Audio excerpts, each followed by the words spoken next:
Meron akong gustong i-share sa inyo bago matapos ang araw na to dahil sobrang excited ako na gawin ito starting kahapon pa, actually January 1. Ito ay sobrang nag-inspire sa akin, nag-inspire sa amin mag-asawa na itinuro sa amin ng ninong namin sa kasal. Siya ay actually isa sa mga content creators sa TikTok, and shinare niya sa amin ang kanyang estimated commission sa pagiging TikTok affiliate. So, watch this, guys. God, Source, Universe, thank you. Tinupad mo yung desire ko. Grabe, kakagamit ko ng 369 method, guys, na tinuro ko sa inyo. Finally, 1 month ko siya bago nakuha. 369 method. It doesn't matter kung gaano siya katagal. Ang importante, nakuha ko yung desire ko. 1 month. Pero sabihin ko sa inyo, ano yung dinesire ko for the whole month of December 2025. Ganito ako maggamit ng 369 method. Ganito, exactly ganito. Panoorin yung mabuti.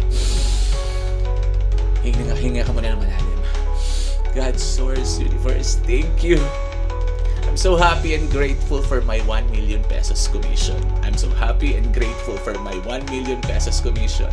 I'm so happy and grateful for my 1 million pesos commission. And true enough,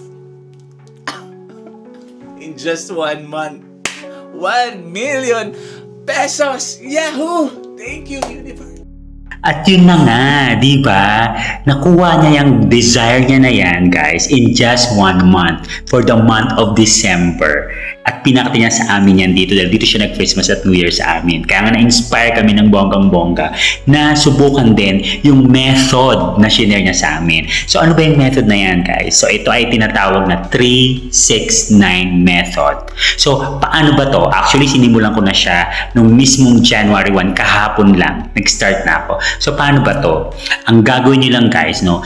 Depende kung ano ang mag-work para sa inyo. Pwede nyo isulat sa journal, isulat sa papel, or babanggitin nyo lang sa maitan ng isip. Ang mahalaga dito, guys, ay bukal sa kalooban nyo at naniniwala kayo sa inyong desire na mangyayari ito. So, ang keyword dito is yung believe. You have to believe in your desire na ma-achieve nyo itong goal nyo na to.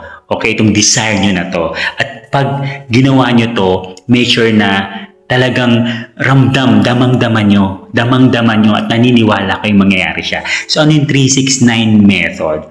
So, ito yan, guys. So, sa umaga, anytime in the morning paggising nyo, babanggitin nyo or isusulat nyo. Again, kung ano ang mag-work sa inyo. Ako, ginawa ko lang, ay nasa isip ko lang, hindi ko na sinulat. So, sa umaga, ang 3, ay ibig sabihin ay babanggitin nyo ng 3 beses yung inyong desire, yung gusto nyong mangyari sa umaga, anytime in the morning pagising nyo. And then sa hapon, the 6 naman, yung 6 times nyo naman babangkitin ang desire ninyo anytime in the afternoon. At lastly, ang 9, ang ibig sabihin ay 9 times nyong babanggitin ang desire ninyo sa gabi, anytime in the evening before you go to bed.